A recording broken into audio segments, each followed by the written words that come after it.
ప్రేమ వ్యవహారం తీవ్ర విషాదాన్ని నింపింది.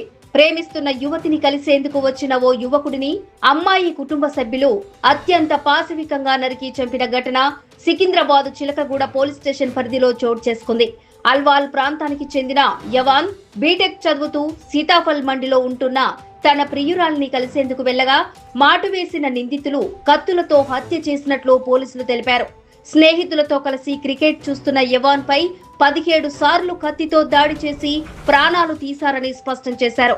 ఈ హత్యతో సికింద్రాబాద్ ఒక్కసారిగా అట్టుడికింది. తమ బిడ్డను పొట్టన పెట్టుకున్న వారికి కఠిన శిక్ష వేయాలంటూ బాధితుడి కుటుంబ సభ్యులు, బంధువులు మృతదేహంతో రహదారిపై బైఠాయించారు. దీంతో చిలకలగూడ ప్రాంతమంతా ఉద్రిక్తంగా మారింది. పోలీసులు రంగప్రవేశం చేసి ఆందోళనకారులను అదుపు చేసే ప్రయత్నం చేశారు. అటు నిందితుల కోసం గాలింపు ముమ్మరం చేసిన పోలీసులు ఈ దారుణ హత్య వెనుక ఇంకా ఎవరెవరి హస్తముందనే కోణంలో దర్యాప్తును వేగవంతం చేశారు.